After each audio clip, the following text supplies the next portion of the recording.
Assalamualaikum warahmatullahi wabarakatuh. Waalaikumsalam warahmatullahi wabarakatuh.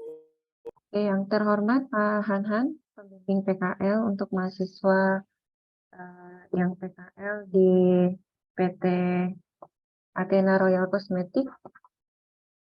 Untuk yang pembimbing dari PT Athena, apakah sudah ada, Rifki?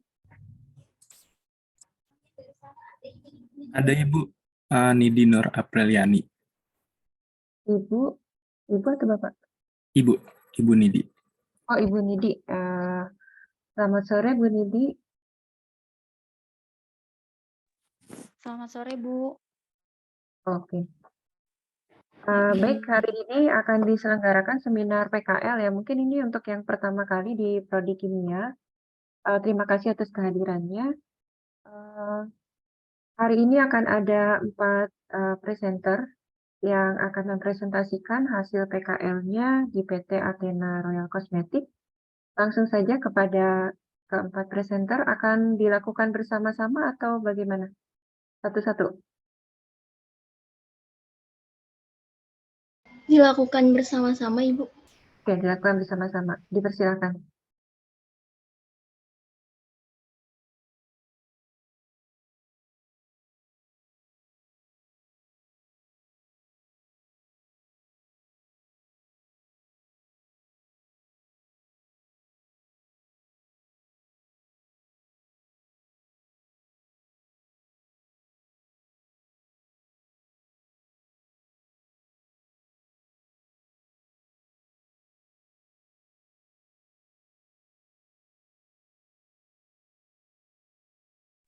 Baik, Ibu, saya izin share screen ya, Ibu.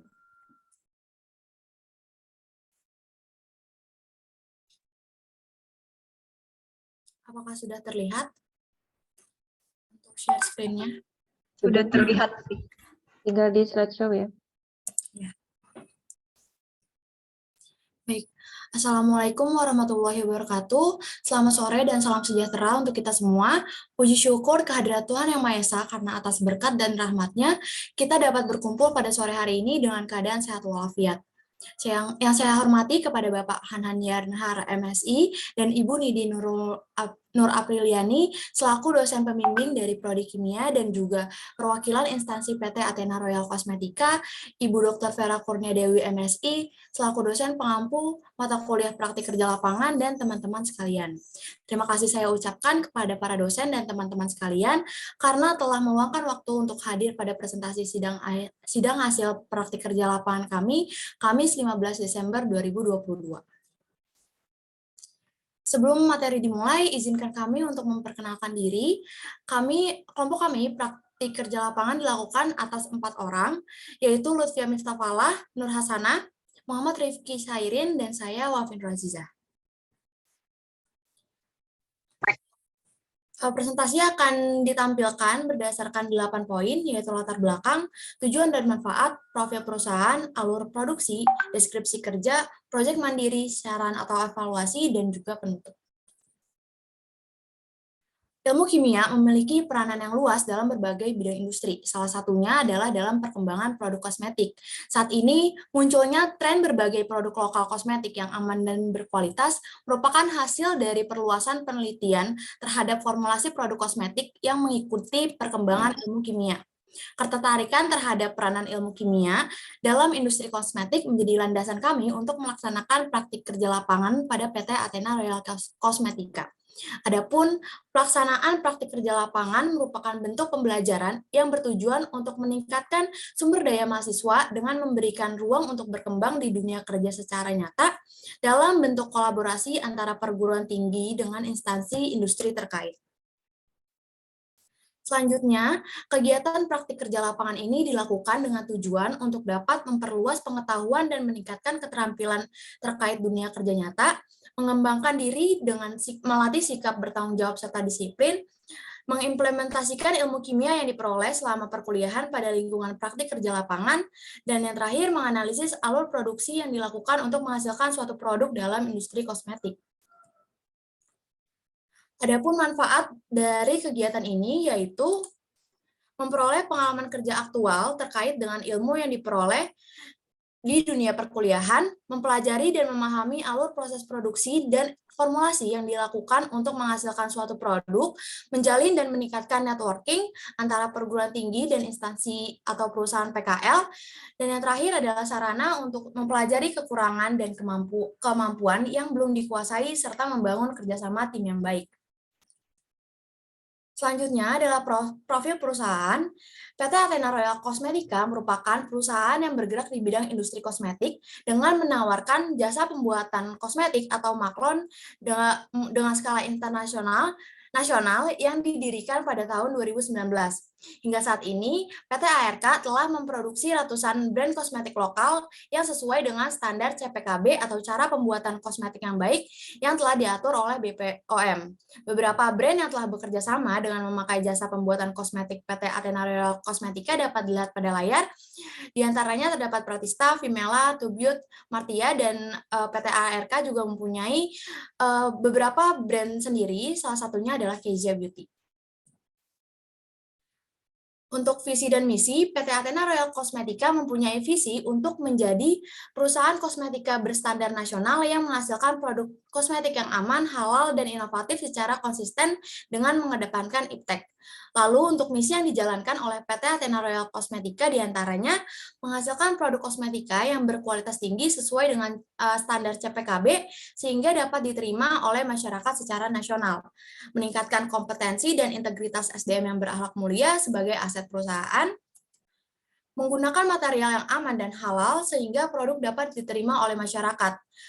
Yang keempat, perbaikan dan pembelajaran yang berkesinambungan di segala aspek untuk dilaksanakan secara cepat dan tepat.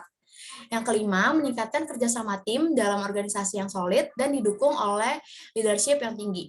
Yang terakhir, yaitu menjadi keunggulan di bidang teknologi, produk kecantikan untuk kesehatan kulit sehingga mampu menyediakan produk unggul yang sesuai dengan kebutuhan pelanggan. Selanjutnya adalah keterangan mengenai pelaksanaan PKL. Pelaksanaan praktik kerja lapangan dilakukan di tempat instansi yaitu PT Athena Royal Cosmetica yang beralamat di Jalan Keradenan nomor 7-10, Keradenan, Kecamatan Cibinong, Bogor, Jawa Barat. Untuk pelaksanaan waktu kerja praktik dilaksanakan selama Senin sampai Jumat dengan waktu masuk 8 sampai 17 waktu Indonesia bagian Barat dan istirahat pukul 12 sampai pukul 13 waktu Indonesia bagian Barat. Kegiatan PKL dilaksanakan selama 2 bulan atau 45 hari kerja yang dimulai dari tanggal 1 Agustus 2022 hingga 30 September 2022 pada 2 departemen, yaitu Quality Control dan Research and Development. Mekanisme penempatan dapat dilihat pada tabel di layar, di mana penempatan dibagi menjadi 2 orang untuk satu departemen dan bertukar departemen untuk bulan selanjutnya. Pada bulan pertama, saya dan Muhammad Rifki Khairin ditempatkan pada Departemen Quality Control, sementara Lutfia dan Nur Hasanah ditempatkan pada Departemen R&D. Begitu pula sebaliknya untuk bulan kedua. Penjelasan selanjutnya akan dijelaskan oleh Lutfia Mustafa. Selanjutnya, ini merupakan alur produksi di PT Athena Royal Cosmetica atau merupakan alur pembuatan produk baru di PT Athena Royal Cosmetica. Ini dimulai dari Departemen Marketing yang dimana Departemen Marketing ini akan merancang strategi pemasaran atau mempromosikan jasa dari produk yang ditawarkan.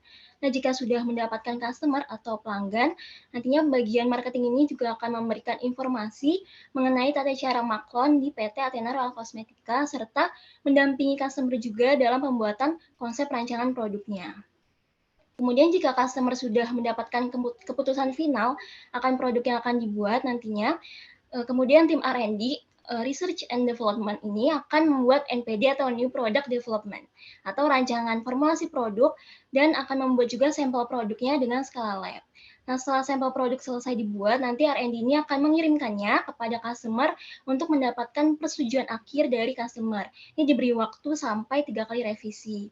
Nah, jika customer ini sudah menyetujui produk tersebut, sudah sesuai dengan spesifikasinya yang diinginkan, nanti bagian accounting akan membuat HPP atau harga pokok produk, dan ada bagian regulatory juga yang akan mengajukan pendaftaran ke Badan Pengawas Obat dan Makanan atau BPOM. Jika sudah berhasil terdaftar gitu nantinya, customer ini akan membuat PO atau purchase order dengan ke bagian marketing, dan tim marketing ini akan menurunkan SO atau sales order ke tim PPIC atau production planning and inventory control yang akan melakukan pengecekan stok bahan yang diperlukan untuk membuat produk tersebut. Nah, jika ada bahan yang kurang, ini akan ada pengadaan atau purchasing pembelian bahan baku yang kurang untuk dipesan ke vendor. Kemudian bahan baku ini dikirimkan dari supplier nantinya dan akan diterima oleh bagian gudang. Nah, bagian gudang inilah yang akan memeriksa kesesuaian pesanan dari bahan baku. Nah, setelah itu nanti sampel dari bahan baku ini diambil sebagian untuk dicek, dan wadah bahan baku ini diberi label karantina terlebih dahulu untuk menunggu akan rilis atau reject-nya bahan baku.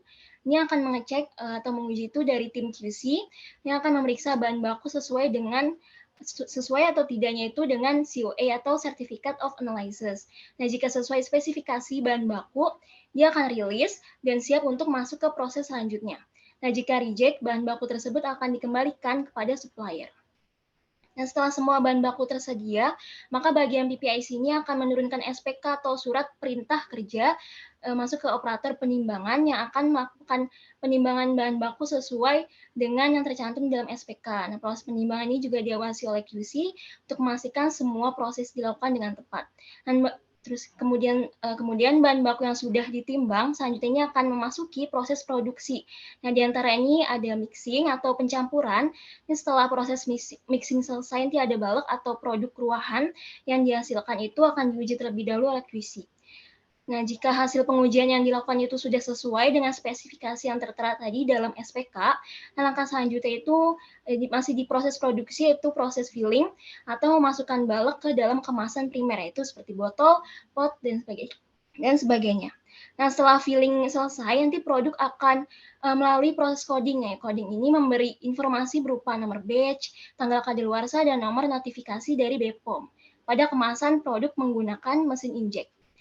Nah, setelah itu produk akan masuk ke tahap pengemasan. Ini masih proses produksi, masih masuk ke tahap pengemasan. Nah, tahap ini meliputi pengemasan sekunder, yaitu seperti stiker, coding tadi, box, dan string. Dan masuk ke pengemasan tersier seperti dimasukkan ke dalam karton atau dus. Nah, proses produksi tersebut melibatkan adanya pengawasan QC dari hulu hingga hilir. Dan juga isinya adanya peran maintenance sebagai mengawasi pemeriksaan dan perbaikan peralatan yang ada di area produksi, dan juga QA untuk membuat prosedur standar jaminan mutunya dan bertanggung jawab atas interpretasi serta implementasi standar jaminan mutu.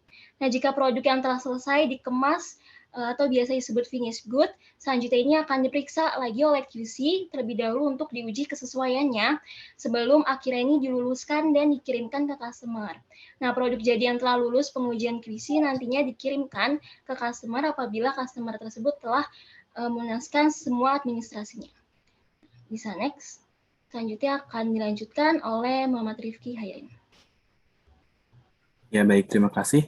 Selanjutnya kita masuk ke tugas pokok dan fungsi quality control, yaitu tugasnya dan fungsinya adalah menjaga mutu produk atau menjaga nilai produk. Nah, menjaga nilai produknya ini dengan dua cara, melalui monitoring dan pengujian terhadap material atau produk yang sedang dibuat. Jadi tujuan pengujiannya adalah untuk menentukan kebutuhan tindakan korektif gitu dalam manufaktur, dan kontrol kualitas yang baik kan membantu perusahaan memenuhi permintaan konsumen akan produk yang lebih baik, dan menguji dan memeriksa produk selama dan setelah produksi itu untuk mengumpulkan bukti objektif gitu ya, bahwa setiap produk memenuhi semua persyaratan peraturan, memenuhi semua spesifikasi yang telah ditentukan sebelumnya, dan juga siap digunakan.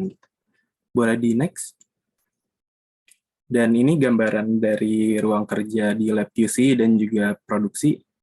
Kalau yang di pojok kiri bawah ini ruang produksinya, dan yang di atas ini, pojok kiri atas ini adalah ruang lab mikrobiologi QC, yang kanan ruang lab QC-nya, dan yang bawah ini adalah heater atau oven di ruang lab mikrobiologi. Boleh di next? Ya, dan ini adalah label QC, atau bisa dibilang starter pack-nya orang QC ya, karena ini adalah label yang paling sering digunakan. Ada label karantina, jadi semua produk dalam status apapun baik baru datang, selesai produksi, atau setelah pengujian, akan dalam status karantina. Sampai hingga akhirnya dipasang stiker rilis yang berwarna hijau jika material atau produk yang sudah diuji telah memenuhi spesifikasi yang ditetapkan gitu atau telah lolos uji. Dan sampling ini digunakan untuk bahan baku serta bahan kemas. Nantinya akan ditempelkan bahwa menandakan material ini sedang dalam proses pengujian gitu. Boleh di next? Ya, selanjutnya sebagai gambaran bagaimana rutinitas PKL sewaktu di divisi QC, itu dari awal kita mempersiapkan alat lab, menyalakan dan kalibrasi alat, serta monitoring suhu ruangan produksi di pagi hari, siang, dan sore. Dan produksi itu pakai air RO atau reverse osmosis. Ini adalah proses pengelolaan air yang bertujuan untuk menghilangkan kontaminan dari air dengan menggunakan tekanan untuk memaksa molekul air gitu melalui membran semi-permeable. Dan air RO ini menghasilkan air murni di mana kandungan garam dan mineral terlarutnya sudah sangat sedikit. Jadi nanti diuji secara organoleptik baik aromanya, penampakannya, dan pH serta konduktivitasnya. Lalu yang ketiga, melakukan uji bahan kemas dan bahan baku dari gudang, di mana nantinya diberi label sampling disesuaikan dengan spesifikasinya, dan untuk bahan baku ini spesifikasinya ada di COA atau Certificate of Analysis, dan ini akan berdampingan dengan form bahan baku. Itu yang akan form penerimaan bahan yang selalu datang yang dikirim oleh staf gudang gitu. Nanti untuk menginformasikan kepada divisi QC bahwa ada bahan-bahan yang harus diperiksa dan dicek gitu. Dan untuk bahan kemas dicek juga kelayakannya seperti bentuk, tampilan, dan kondisinya, serta mungkin printingnya dari mulai seperti stiker atau label, serta kode NA dari BPOM dan barcode-nya. Itu dicek semua. Lalu yang keempat, kita juga produksi, dimasuk ke proses produksi, monitoring proses produksi, dari mulai penimbangan bahan baku, proses mixing atau pencampuran, hingga menjadi bulk atau produk ruahan. Dan jika sudah, produksi ini hanya berjalan jika, seperti yang dijelaskan oleh Lutfi ya, hanya berjalan jika PPIC telah memberikan SPK atau surat perintah kerja kepada QC. Nanti QC akan berkoordinasi dengan tim gudang dan tim operator penimbangan untuk menimbang, kemudian juga berkoordinasi dengan pihak operator produksi untuk proses mixingnya. Dan di situ semua dijelaskan terkait produk apa, kapan, di mana, dan berapa jumlahnya, gitu ya. Dan selanjutnya untuk uji produk ruahan, setelah jadi bulk atau produk ruahan itu, referensinya akan ada di SPK, untuk spesifikasinya terkait tampilan, aroma, pH, dan lain sebagainya ada di sana. Kita harus ngecek, dan jika tidak sesuai dengan SPK, biasanya dilakukan adjustment, jika sifatnya masih bisa diubah. Tapi kalau kesalahan yang sifatnya tidak bisa diubah, misal seperti warna gitu ya, yang terlalu pekat, misalkan seharusnya ungu muda di SPK, tetapi yang kita buat adalah ungu tua, maka produk ruahan akan di-reject karena sudah tidak bisa dilakukan adjustment atau penyesuaian. Nah, selanjutnya ada uji mikrobiologi untuk produk berkode MT1, MT2, dan MT3. MT ini adalah singkatan dari manufacturing trial, dan uji ini ada uji kapang atau kamir, serta uji bakteri, dan media untuk uji bakteri itu pakai TSA, triptik soy agar, dan untuk uji kapang kamirnya pakai SDA, Saburaut dextrose agar. Dan sampelnya akan diencerkan dengan media pertumbuhan TSB, triptik soy broth, dengan faktor perbandingan 1:10, dan kita akan bekerja di laminar, sehingga perlu juga nantinya ada kontrol laminar dan kontrol medianya. Dan untuk monitoring ketika selanjutnya monitoring proses pengemasan dari mulai primer, sekunder, dan tersier ini, kita melakukan monitoring, menimbang bobot setelah diisi ke dalam wadahnya ya, dan pemasangan tutup dan lain-lainnya, hingga akhirnya menjadi sebuah produk jadi yang sudah diberi kemasan plastik itu di luarnya atau di syringe. Dan kemudian produk akan masuk status karantina sebelum dikirim, dan jika COA terkait dengan produk ini sudah terbit, itu akan diberikan juga label rilisnya, maka produk ini menandakan untuk sudah siap dikirim kepada konsumen. Dan boleh di next. Nah, ini contoh ya dari COA-nya, COA bahan baku. Di sini ada spesifikasinya yang harus kita cek apakah bahan baku yang datang ini sesuai. Dan biasanya kalau yang lengkap itu ada keterangan bentuk, aroma, dan warna, dan untuk yang padatan ya sifatnya biasanya ada loss of drying atau LOD yang untuk yang ukurannya serbuk, yang bentuknya serbuk gitu. Dan yang kanan ini monitoring suhu setiap pagi, siang, dan sore 3 hari sekali gitu ya. 3 kali sehari, dan karena penting untuk menjaga kualitas suhunya ketika produksi. Boleh next? Ya, resume singkat dan sekaligus penjelasan lingkup kerja divisi QC itu seperti berikut. Dari mulai gudang, kita melakukan sampling bahan baku dan bahan kemas, dan pemeriksaan dilakukan jika staf gudang sudah memberikan form penerimaan bahan yang selalu diikuti dengan Certificate of Analysis atau COA terkait dengan produk tersebut gitu, atau bahan tersebut. Jadi biasanya di form bahan itu isinya adalah nama produk, nomor batch-nya, kuantitasnya, serta supplier-nya. Gitu. Dan lalu masuk ke sektor produksi, kita melakukan monitoring dari mulai penimbangan bahan baku, proses pencampuran atau mixing, pengemasan primer, sekunder, dan tersier, hingga penerbitan dokumen COA. Dan tidak lupa juga monitoring terhadap kualitas air, suhu ruangan, kebersihan, dan juga ketertiban stafnya. Dan selanjutnya di lab QC, ada uji bahan baku, bahan kemas, konduktivitas, pH densitas, viskositas, serta uji organoleptik juga terkait dengan bentuk, warna, dan aroma, dan terakhir uji mikrobiologi untuk menguji kapang kamir, serta bakteri yang terkandung di dalamnya. Dan menguji juga bahan baku dan produk ruahan untuk memastikan spesifikasinya yang sesuai dan yang telah ditetapkan gitu ya. Dan terakhir kita juga melakukan pembukuan. Sebenarnya pembukuan ini sifatnya berupa catatan terkait hasil analisa yang dilakukan. Dan semuanya itu ditulis dalam buku supaya ada seperti track record-nya gitu ya, atau riwayat hasil analisisnya. Itu ada beberapa buku, ada buku uji air produksi, ada produk ruahan, buku uji bahan baku, bahan kemas, serta uji mikrobiologinya. Mungkin itu resume singkatnya. Selanjutnya akan dijelaskan oleh rekan saya. Baik, selanjutnya akan diuraikan mengenai tugas pokok dan fungsi dari Departemen Research and Development atau R&D. Yang pertama itu ada R&D sediaan krim dan cairan kental, di mana stafnya bertanggung jawab untuk membuat dan mengevaluasi sediaan krim dan cairan kental sesuai dengan standar R&D. Nah, contoh dari sediaan krim dan cairan kental itu seperti serum, facial wash, day cream, dan night cream. Kemudian ada R&D sediaan dekoratif, di mana stafnya bertanggung jawab untuk membuat dan mengevaluasi dekoratif kental sesuai dengan standar R&D. Contoh dari dekoratif ini seperti lipstick, cushion, dan lip tint.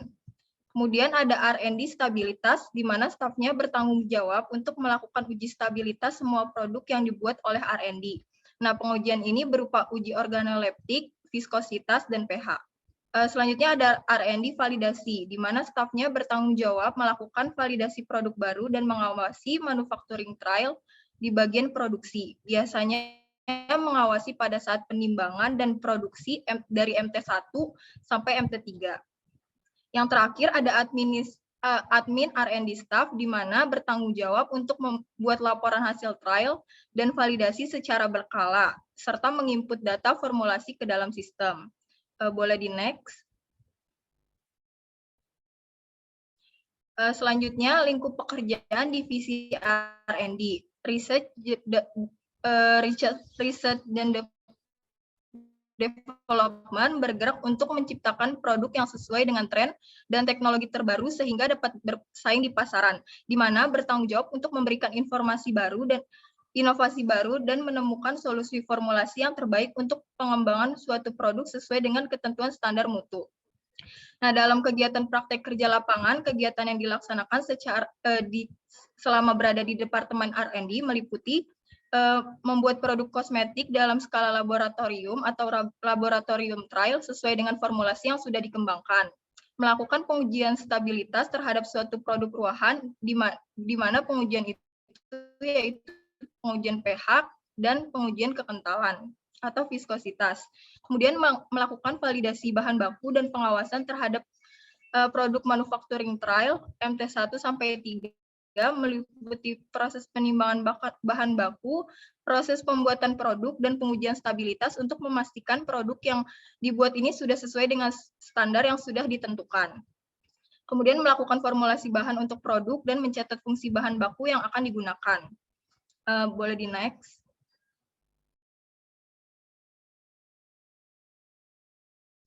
Selanjutnya ada analisis pekerjaan divisi R&D. Pertama itu ada validasi proses penimbangan dan proses produksi. Validasi pengujian kembali formulasi yang sudah ditetapkan. Validasi dilakukan untuk produk yang akan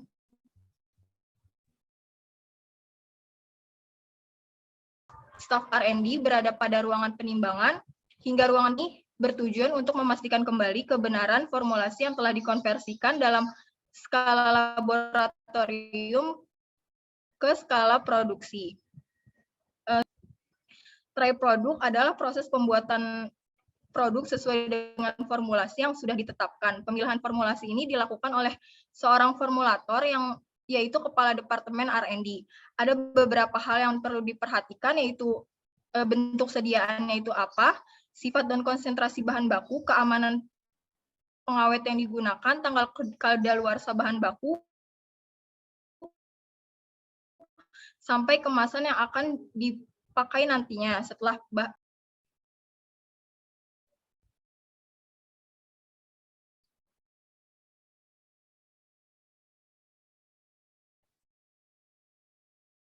maaf, boleh di next.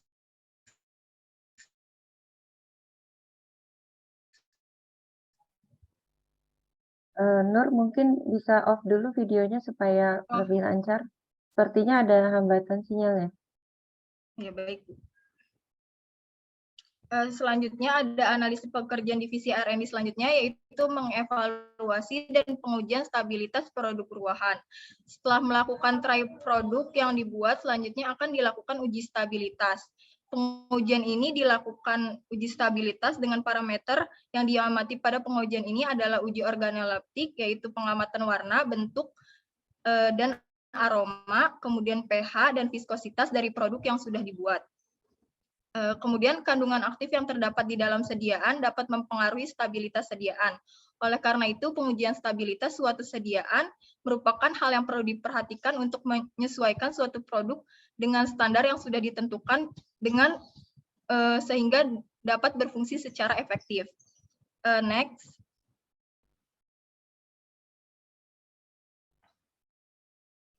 Terakhir ada hambatan dan solusi. Hambatan pada bagian research and development adalah ketika trial pembuatan produk telah sesuai dengan formula yang diberikan, namun produk ruahan yang dihasilkan tidak sesuai dengan apa yang diharapkan.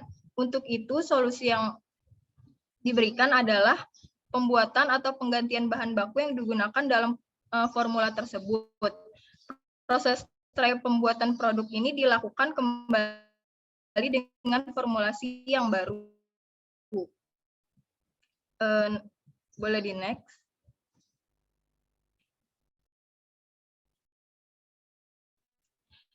Baik, PT Athena Royal Cosmetica memberikan kesempatan kepada kami untuk membuat try formulasi sediaan facial wash, serum, day cream, night cream. Selanjutnya untuk pembuatan facial wash akan dilanjutkan rekan saya. Ya, baik. Terima kasih. Boleh di next. Ya, untuk pembuatan facial wash dengan mild surfactant ini, formulasi produknya demikian ya. Ada isoxazolamide dengan presentasinya 15% dan seterusnya dengan skala pembuatannya 100 gram. Ya, boleh next. Ya, dan untuk cara kerjanya, yang pertama tentu mensanitasi alat yang akan digunakan, lalu melarutkan Na2-EDTA dan allantoin dengan Aquades sebanyak 34,45 atau setengah dari jumlah yang kita tetapkan.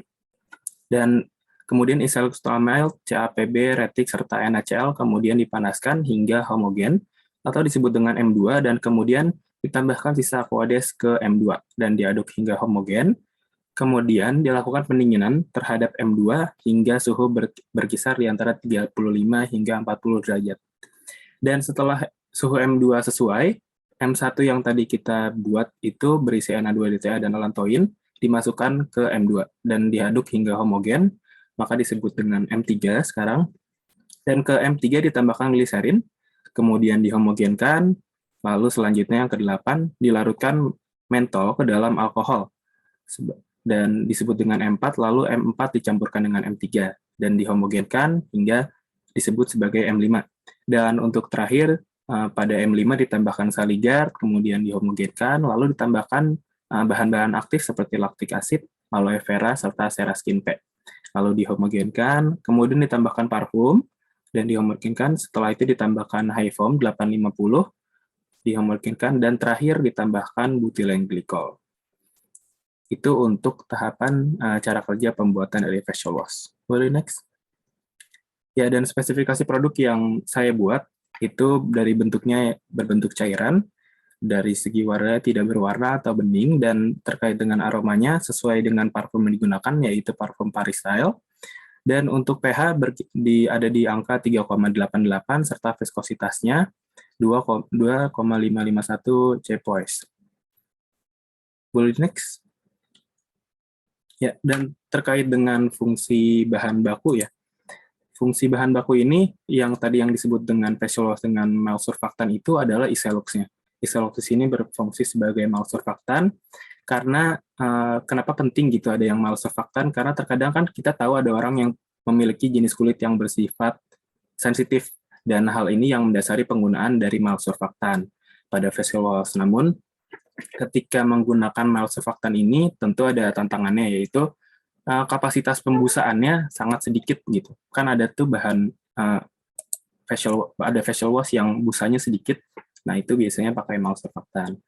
Dan selanjutnya ada Na2-DTA sebagai chelating agent atau membantu menjaga keutuhan struktur dari produknya untuk mengikat ion-ionnya gitu. Lalu ada CAPB sebagai surfactant juga, dan fungsinya selain itu sebagai membantu peningkatan dari pembusaannya atau foam enhancer. Selanjutnya ada NaCl sebagai buffering agent yang bertujuan untuk menjaga dan mengatur pH dari produk. Lalu ada retic DSE638, seperti namanya ya, retic atau thickener, meningkatkan tekstur dari produk, misal dari cair kita ingin jadi kental, nah itu bisa ditambahkan ini dengan kuantitas tertentu. Lalu ada high foam sebagai booster atau stabilizer foam, dan pembusaan juga dibantu dengan high foam ini agar menghasilkan busa yang lebih banyak, dan dibutuhkan juga saligar sebagai preservatif atau kalau diterjemahkan pengawet ya, menjaga produk agar tidak terkontaminasi oleh bakteri gitu. Lalu ada butylene glycol dan gliserin. Nah, ini bertujuan sebagai humektan. Nah, humektan ini kan sifatnya membantu menghidrasi dan menarik air ke dalam kulit gitu atau pori-pori kulit.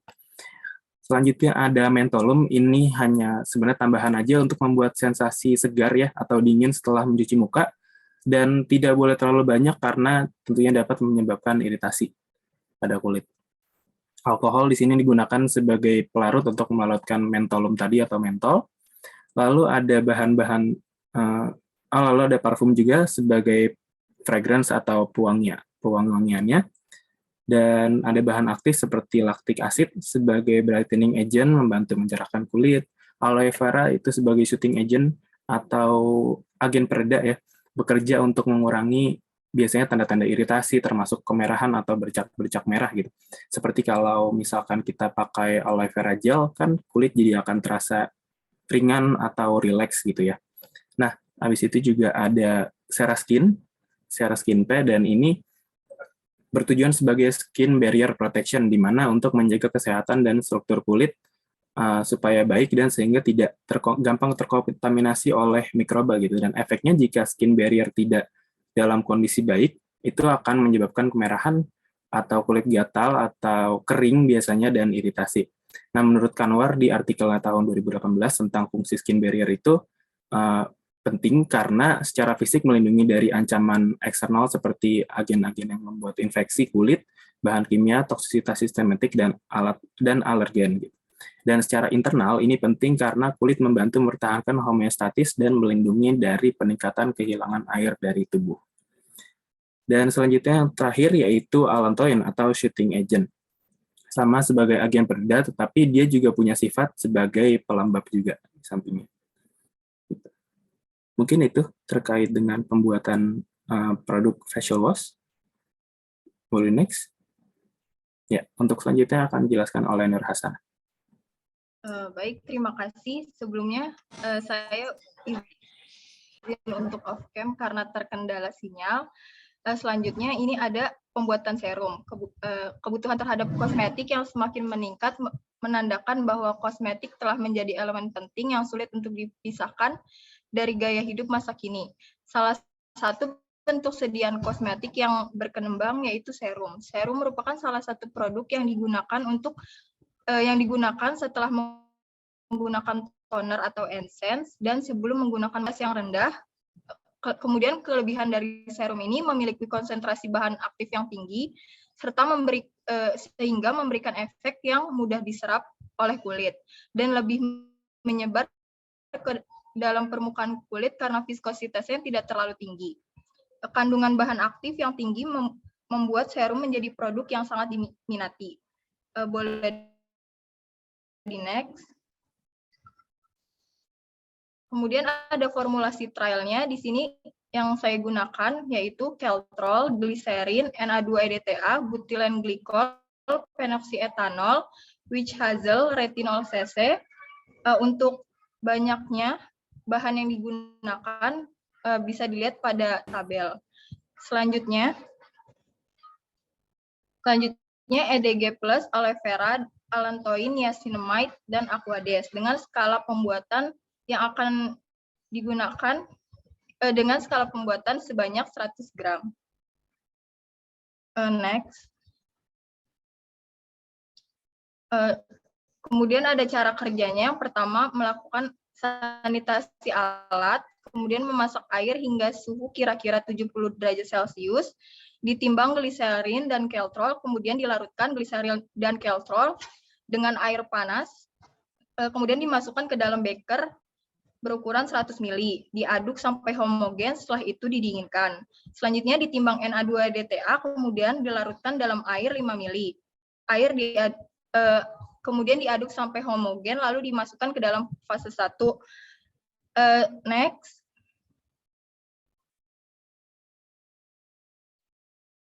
Selanjutnya, timbang dan masukkan bahan berikut ke dalam fase 1, yaitu butylen glikol, phenoxy, witch hazel, retinol CC, EDG+, larutan niacinamide, dan aloe vera. Terakhir, memasukkan allantoin ke dalam fase 1 sambil disaring. Next. Selanjutnya itu ada analisis stabilitas. Produk serum yang dihasilkan kemudian dievaluasi dengan beberapa pengujian untuk mengetahui mutu dari produk yang sudah dibuat. Pengujian ini dilakukan meliputi uji organoleptik, pengukuran pH, dan viskositas, di mana hasil dari pengujian ini berbentuk cairan, warnanya kuning seulas, aromanya tidak berbau, pH-nya 5,75 dengan viskositas sebesar 1360 CPS. Next.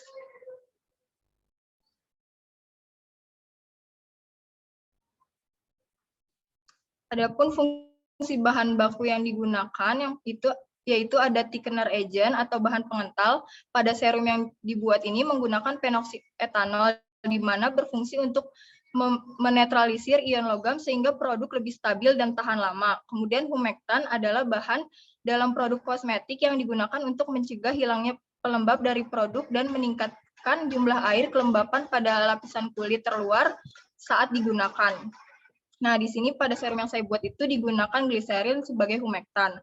Kemudian chelating agent atau bahan pengikat yang penting dalam produk-produk yang menghasilkan busa agar produk dapat tetap stabil.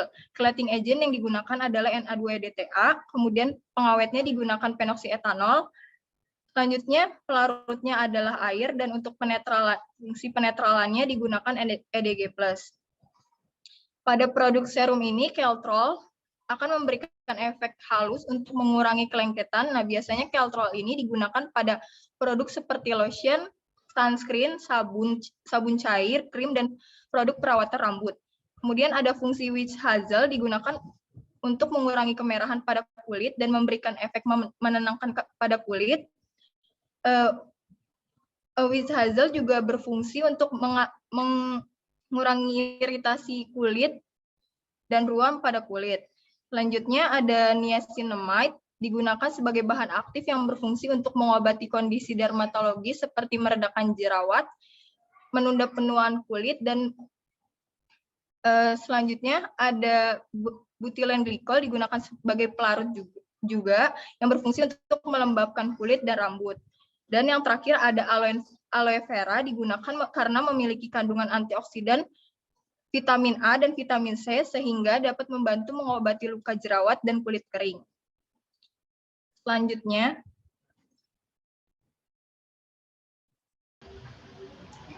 ini saya akan membuat sediaan, terima kasih.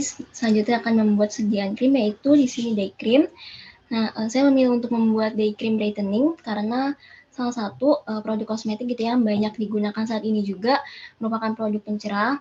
Ini biasanya itu untuk memperbaiki pigmen kulit atau terhindar dari hyperpigmentasi. Nah, day cream ini juga itu mendukung untuk aktivitas khususnya itu di siang hari agar kulit pastinya tetap terjaga. Nah, karena biasanya itu pada day cream itu memiliki kandungan yang untuk melindungi kulit dari polusi serta untuk menangkal dari efek sinar matahari gitu ya, atau memiliki kandungan tabir surya, serta juga dapat melembabkan atau memiliki kandungan antioksidan. Bisa next. Di sini untuk formulation trialnya, bahan baku yang digunakan untuk skala pembuatannya di sini 50 gram. Bahan bakunya yaitu ada CP+, Na2-eta, butilen glikol, gliserin, saligurt EHGP, lipomucilux, terus cetyl alkohol. Next. Digunakan BHT, BRBCM 50, Lanol 99, Titan 3328, Tiny White, Kiribit, Niacinamide, dan Tinosol.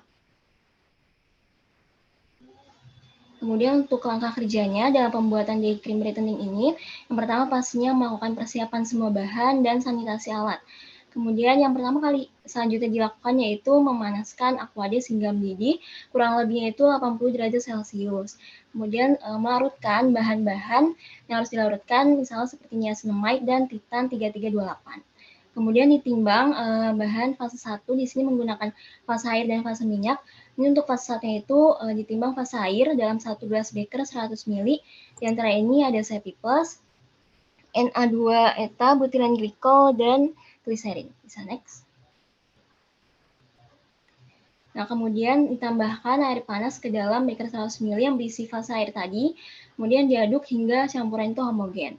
Kemudian kedua, timbang bahan dengan fase 2 itu fase minyaknya dalam 1 gelas beker 50 ml, di antara itu ada BHT, lipomucilux, cetyl alkohol, BRBCM 50, dan Lanol 99. Nanti dipanaskan fase 2 ini fase minyaknya hingga mencampur gitu ya sampai suhu kurang lebihnya itu 80 derajat Celcius dan diaduk hingga homogen. Nah, jika campuran fase 2 ini sudah larut ya, sudah homogen, nanti dicampurkan ke gelas beker berisi fase 1. Nanti kemudian diaduk lagi hingga homogen. Nah, ini dijadikan sebagai fase 3. Next. Nanti campuran larutan titan yang sudah dilarutkan sebelumnya, titannya, ini dimasukkan ke dalam fase 3, diaduk hingga homogen. Jadi yang sebelumnya berwarna bening, setelah ditambahkan titan, ini akan berwarna putih. Nah, kemudian didinginkan fase 4 hingga suhu ruang. Nah, setelah mencapai suhu ruang, ditambahkan bahan-bahan ini dalam fase 4 dan diaduk hingga homogen, yaitu diantaranya ada saligurt EHGP, Tinosorb, larutan niacinamide, Tiny White, dan Kiribit. Kemudian dilakukan aging produk yang telah dibuat selama semalam. Kemudian di sini selanjutnya adalah analisis stabilitas, yaitu pengujian sampel. Ini dari hasil pembuatan sediaan sebelumnya ini, bentuk yang didapatkan ini berupa krim setengah padat dengan warna putih, tidak beraroma, homogenitas krimnya ini permukaannya halus merata setelah dioleskan, memiliki nilai pH-nya 5,98. Nah, kondisi ini cenderung pH tersebut itu cenderung bagus untuk dipertahankan karena untuk membantu pertahankan pH kulit. Nah, menurut SNI gitu ya, Standar Nasional Indonesia, bahwa pH kulit normal itu dia memiliki pH 4,5 sampai 6,5. Kemudian untuk pH krim yang baik menurut SNI juga yaitu rentangnya 4,5 sampai 8. Sehingga dapat dikatakan krim ini baik digunakan atau tidak dapat menyebabkan iritasi atau kulit bersisik. Kemudian pH diuji juga viskositasnya ini dengan spindle A3S dan rotor 30 rpm untuk mempertahankan kekentalan dari sediaan krimnya. Ini didapatkan viskositasnya gitu ya sebesar 19.321 cp. Nah, viskositas ini diharapkan gitu berada pada rentang yang sesuai karena menurut persyaratan untuk sediaan semi solid seperti ini yaitu sebesar 4.000 sampai 40.000 cp. Kemudian untuk uji seperti densitas dan uji mikrobiologi tidak dilakukan karena ada keterbatasan waktu. Next.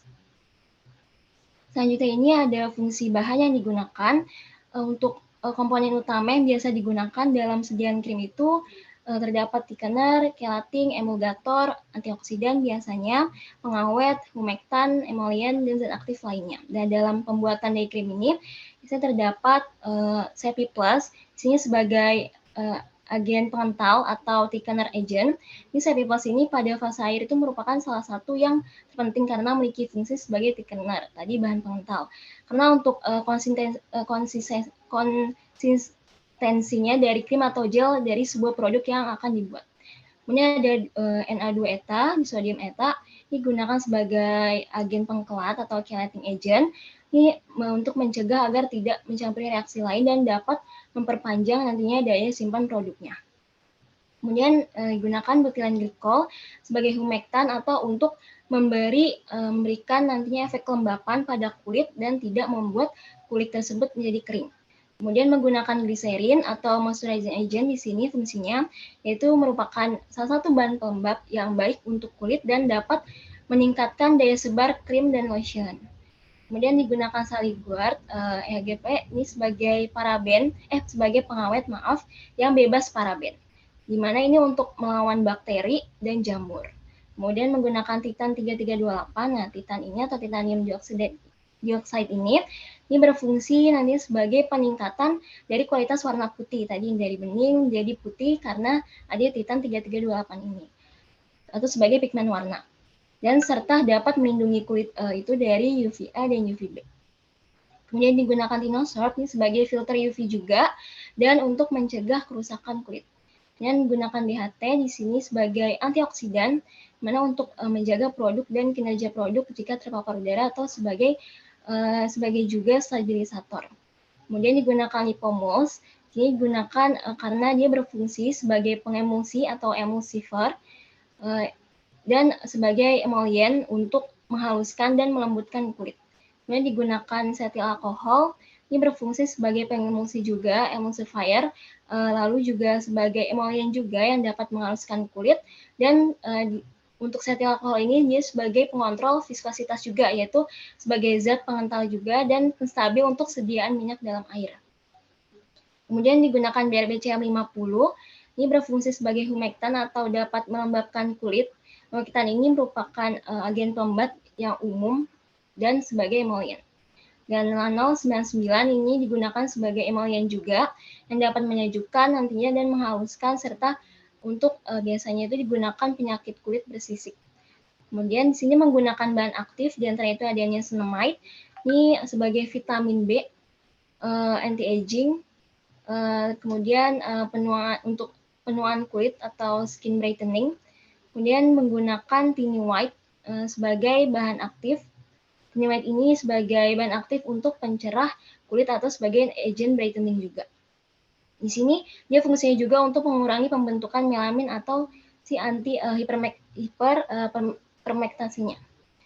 hiperpigmentasinya. Kemudian menggunakan kiribit, sini sebagai bahan aktif juga yang berfungsi sebagai brightening agent yang untuk memutihkan dan mencerahkannya. Next akan dilanjutkan oleh Wafi. Baik, selanjutnya adalah pembuatan night cream whitening. Pada proyek ini dilakukan formulasi dan trial pembuatan produk krim malam sebagai salah satu upaya untuk mengurangi permasalahan pigmentasi kulit dengan menggunakan krim whitening wajah. Adapun bahan aktif yang di-highlight pada produk ini adalah diperkaya dengan 2% alpha-arbutin dan 4% niacinamide yang efektif membantu mencerahkan kulit. Selanjutnya, proses pembuatan produk membutuhkan beberapa bahan baku. Di antaranya bahan basis yaitu Cepi Plus 400, butilen glikol, BMP 800, dan trilon BD atau Na2ETA. Lalu selanjutnya adalah bahan minyak yaitu stearic acid, cetyl alkohol, BHT, lalu ada BRBCM 50, BRB DM 100, dan Montanov 68. Lalu dilanjutkan dengan bahan aktif yaitu alpha-arbutin, Defensil Plus, niacinamide, Saligard EHGP, Super Moisturizing Max, Witch Hazel, Salspir Even Skin, dan Aquades. Untuk kuantitas dapat dilihat pada layar. Skala pembuatan produk ini adalah 50 gram. Selanjutnya adalah langkah kerja. Yang pertama, pastinya kita harus mempersiapkan bahan dan sanitasi alat serta lingkungan. Kita selanjutnya memasak air hingga suhu 70 derajat Celcius, lalu sambil melarutkan bahan-bahan yang larut air, seperti alpha-arbutin, dilarutkan dalam 5 ml Aquades, niacinamide, lalu juga dilarutkan dalam 5 ml Aquades dalam 2 wadah yang terpisah. Lalu selanjutnya kita menimbang bahan dengan fasa 1 yaitu fasa air dalam 1 wadah beker 100 ml. Di antaranya fasa air itu adalah Cepi Plus 400, butilen glikol, BMP 800, trilon BD. Lalu selanjutnya kita menambahkan air panas yang telah kita panaskan ke dalam beker 100 ml yang berisi fasa air, kemudian mengaduknya hingga homogen. Nah, setelah itu kita menimbang bahan fasa 2, yaitu fasa minyak, dalam 1 wadah beker 50 ml, di mana fasa minyak itu diantaranya stearic acid, cetyl alkohol, BHT, BRBCM 50, BRB DM 100, dan Montanov 68. Selanjutnya, fasa 2 ini kita panaskan dalam water bath hingga suhu 80 derajat Celcius dan disertai dengan pengadukan agar campuran homogen.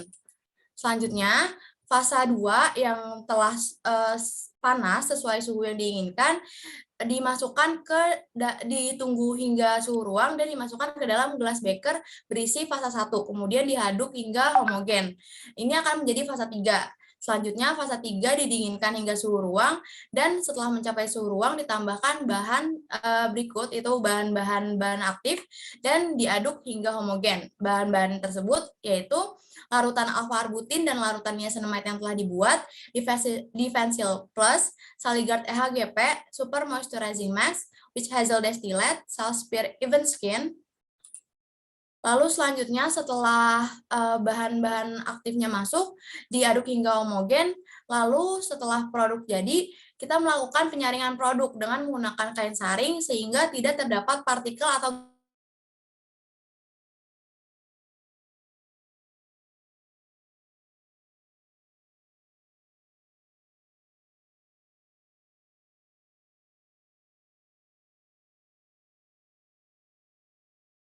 dan viskositas.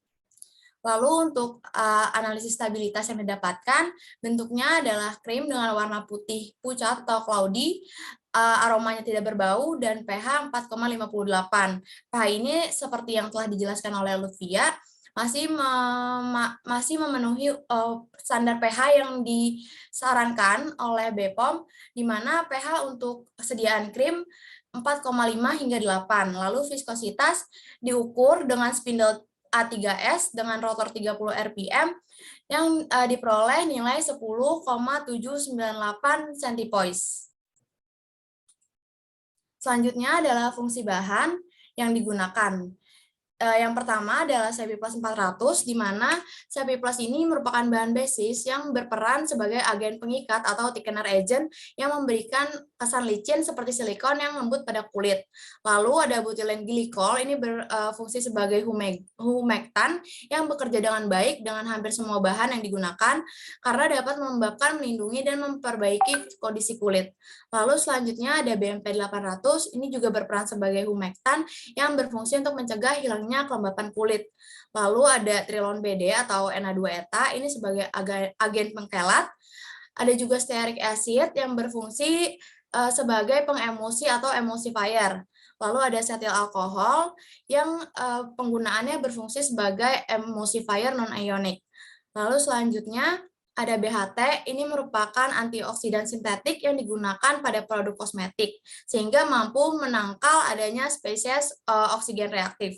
Lalu yang ke-8 digunakan BRBCM50 yang berfungsi sebagai emolien untuk melembabkan dan menghaluskan kulit dengan mengisi bagian sel kulit.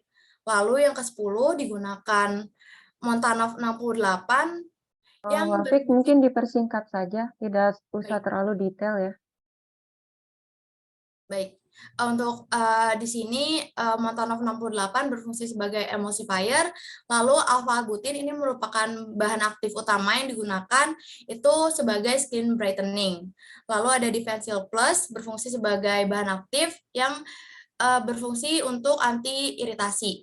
Lalu ada niacinamide, ini juga bahan aktif vitamin B3 yang berfungsi untuk antiinflamasi dan skin brightening. Lalu ada Super Moisturizing Max sebagai bahan aktif karena memberikan moisturizing agent. Lalu ada Witch Hazel sebagai antioksidan dan antiinflamasi, Salspir Even Skin sebagai restoring agent dan brightening agent, dan Saligat HGP sebagai pengawet.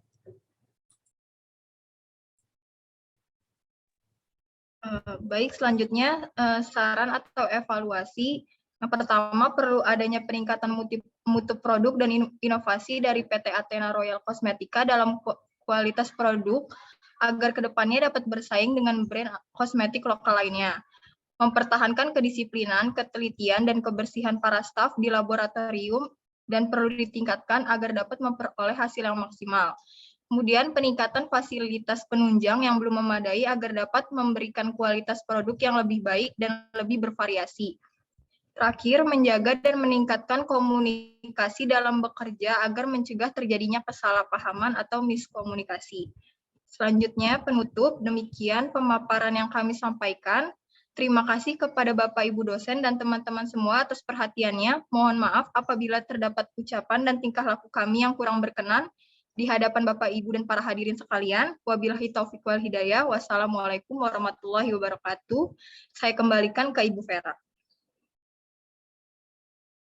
Baik, terima kasih Nur Hasana, Rizky, Wafik, dan Lutfia. Mohon di stop screen dulu. Ya, untuk seminar PKL ini sesi tanya jawab mungkin dari mahasiswa ya. Kalau dosen tidak ada pertanyaan nanti. Silakan kepada mahasiswa yang ingin bertanya, kita bagi menjadi 2 term. Langsung saja nanti ditujukan ke siapa pertanyaannya. Silakan, mahasiswa.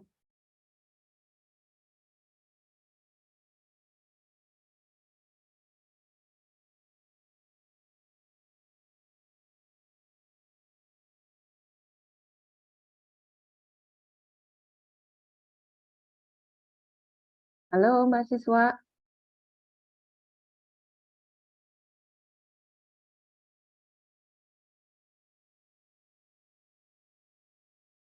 Atau sambil menunggu mungkin perwakilan dari PT Athena ada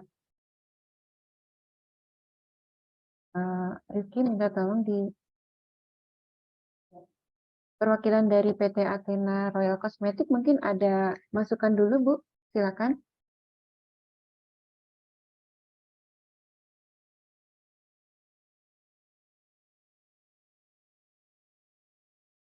Bu Dini ya tadi ya. Iya, betul Ibu.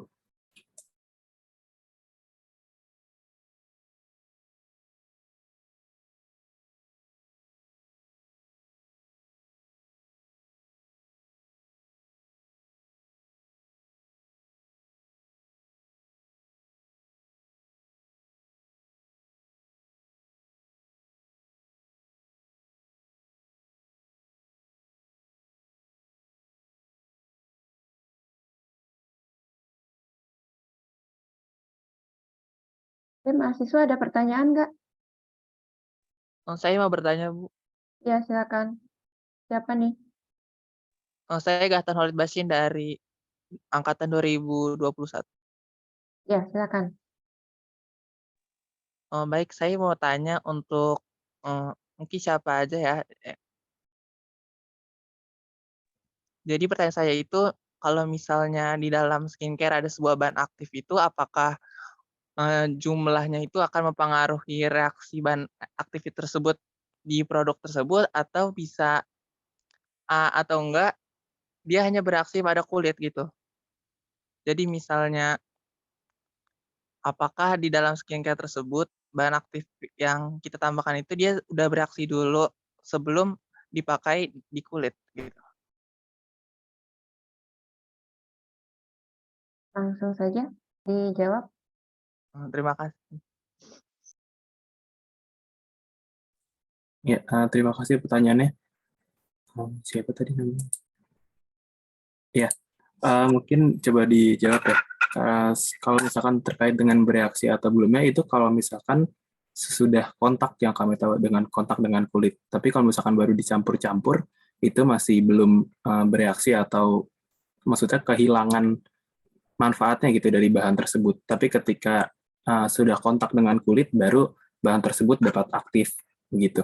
Mungkin ada yang mau nambahin, teman-teman yang lain?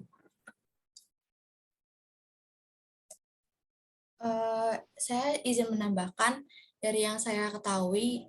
Jadi setahu saya bahan aktif itu merupakan bahan yang sesuai dengan klaim produk. Jadi bahan aktif utama yang biasanya di-highlight dari suatu produk itu merupakan fungsi dari bahan aktif tersebut. Misalnya produk tersebut merupakan produk brightening, berarti bahan aktif yang digunakan itu mempunyai fungsi brightening. Dan reaksinya itu tidak terjadi saat pembuatan, namun saat dia dipakaikan ke kulit. Jadi bahan aktif itu merupakan bahan yang langsung memiliki efek terhadap kulit, tidak saat pembuatan produk tersebut.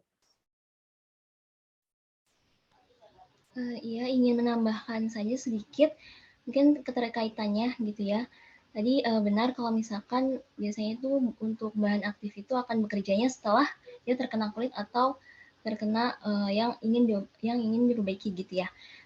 Kemudian kalau untuk banyaknya itu untuk bahan tambahan atau bahan aktif sendiri itu udah mempunyai spesifikasinya juga seperti bahan lain, misalkan zat aktif lain ataupun zat-zat yang ditambahkan itu mempunyai persentasenya sendiri, gitu. Batas prestasinya sendiri. Bagaimana untuk pertanyaannya, apakah dapat terjawab? Sudah terjawab. Terima kasih atas jawabannya. Oke, ada lagi mahasiswa? Mungkin ada yang mau, ya silakan Fauzan, 2021. Baik, terima kasih Bu Vera atas kesempatannya. Perkenalkan, saya Fauzan Alipsyah dari 2021 Kimia. Sebenarnya mau bertanya, tadi kalau nggak salah sempat dibahas oleh Kak Rifki terkait facial wash itu, kalau nggak salah pH-nya itu 3,8 ya Kak. Nah, berdasarkan apa yang pernah saya baca gitu literatur bahwa pH kulit untuk facial wash itu 4,5 sampai 7. Nah, itu apakah bisa berdampak negatif ke kulit muka kita? Dan juga mungkin tadi saya juga menyimak kebanyakan kayak serum dan sebagainya, day cream dan night cream itu pH-nya itu di bawah 7 ya. Nah, bisa nggak sih Kak, atau kalau misalkan pH-nya itu di atas pH 7 atau dia bersifat basa untuk kulit itu, apakah baik atau malah sebaliknya Kak? Mungkin seperti itu pertanyaannya. Terima kasih. Oke, terima kasih Fauzan pertanyaannya.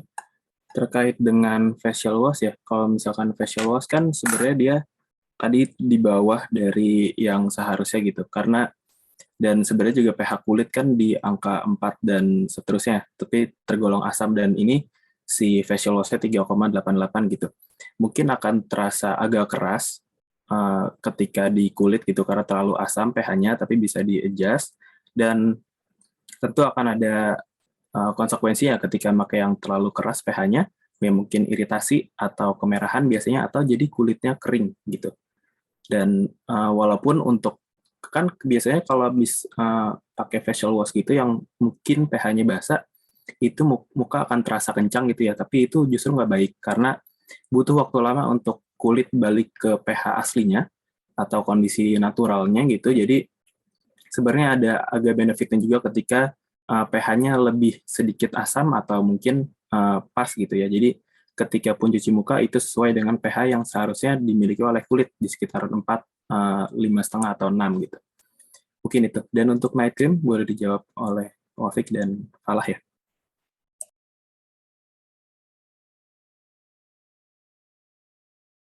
Baik, saya coba izin menjawab untuk night cream. Jadi, mengapa pH night cream itu sekitar 4,5? Jadi sebenarnya jawabannya sama ya, seperti yang dijawab Rifki, bahwa standar untuk sediaan yang dipakai di kulit atau wajah itu harus menyesuaikan dengan pH dari kulit kita sendiri. Untuk krim itu dia standarnya yang sesuai dengan BPOM itu berada pada rentang 4,5 sampai 8. Kalau dia terlalu basah, dia dapat menyebabkan berbagai keluhan ya, salah satunya itu dapat mengiritasi kulit. Itu juga berlaku kalau pH-nya itu di bawah 4,5. Seperti itu mungkin jawaban yang bisa saya tambahkan. Baik, ada lagi? Mungkin ada yang mau tanya-tanya tentang proses PKL itu sendiri, silakan. Untuk 2020 nih yang akan nanti ke Dika. Dika angkatan berapa?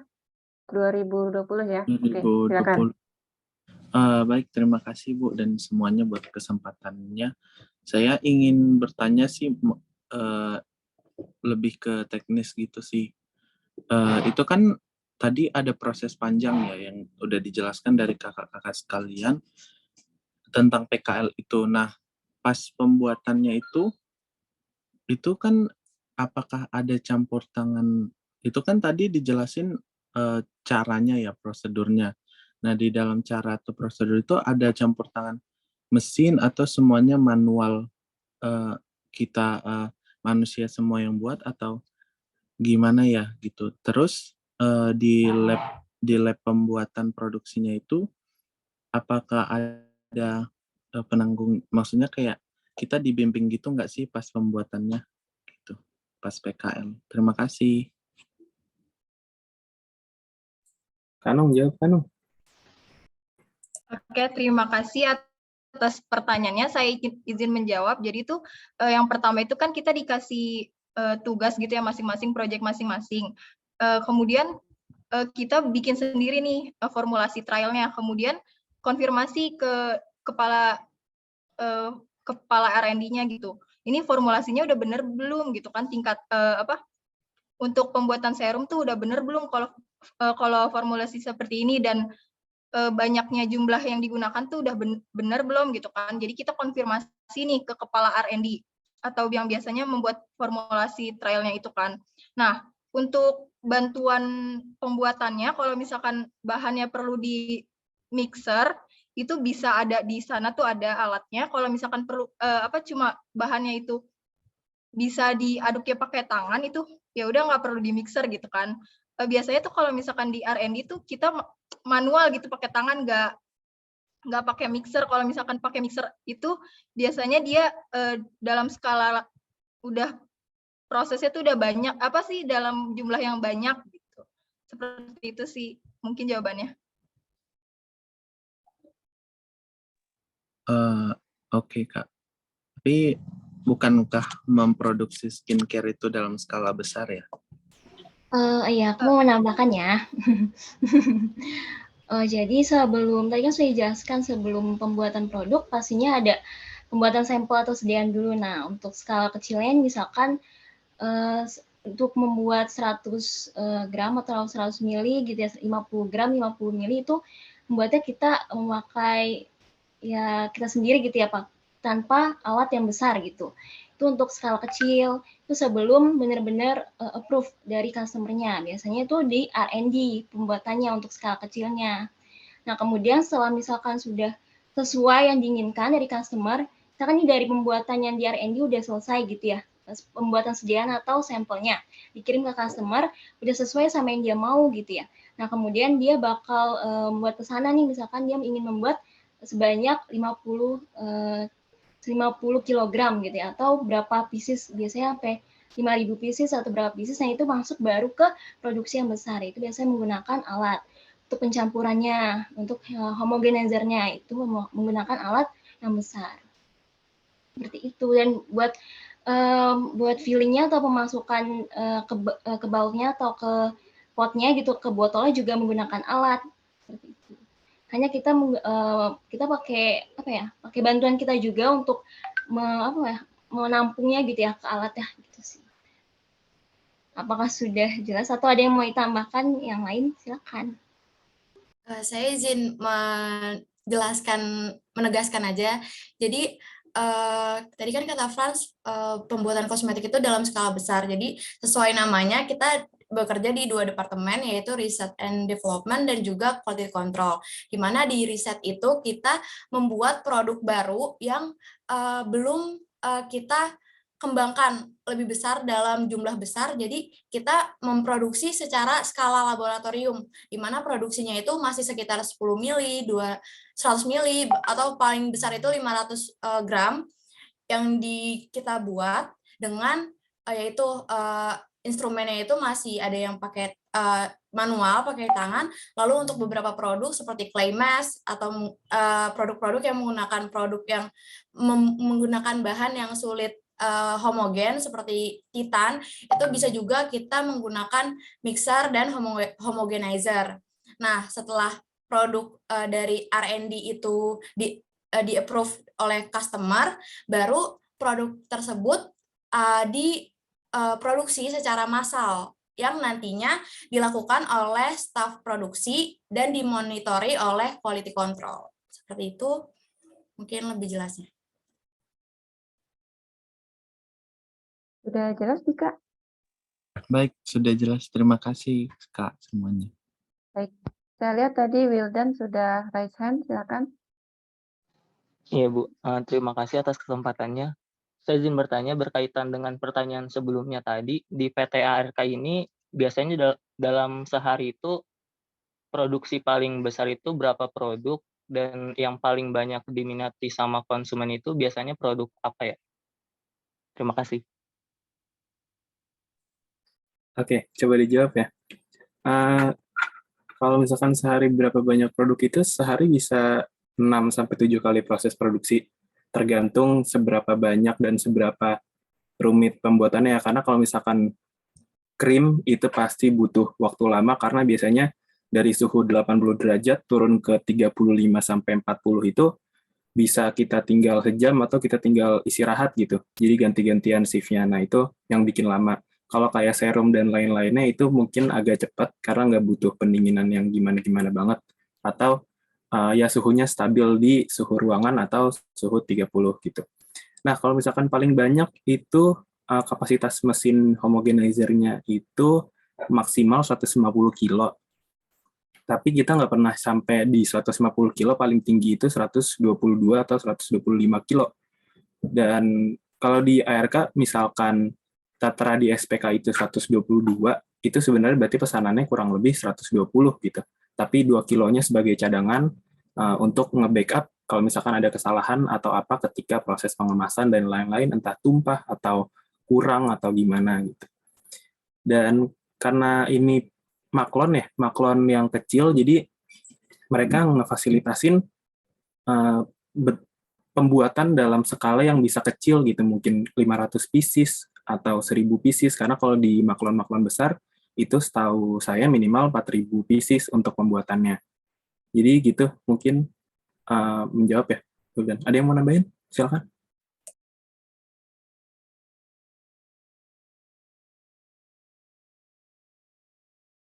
Bagaimana Wildan? Sudah terjawab? Sudah, Ibu. Baik, terima kasih teman-teman. Baik, selanjutnya ada Rinda, silakan. Baik Ibu, perkenalkan nama saya Rinda Mumaida dari Kimia B Angkatan 2021. Izin tanya ke kakak-kakak. Tadi kan di PPT dijelasin juga kalau dalam pembuatannya itu ada kadar-kadar tertentu kayak berapa gram, berapa mili, nah yang ditambahin. Nah, itu tuh udah ada ketetapannya dari sana, dari PT-nya di situ, atau kakak-kakak harus ngebuat dulu sendiri formulanya sebelum dibikin. Nah, terus kalau misalnya bikin sendiri, itu tuh kadarnya nentuin nentuinnya dari mana biasanya referensinya, apakah dari jurnal atau dari sumber apa.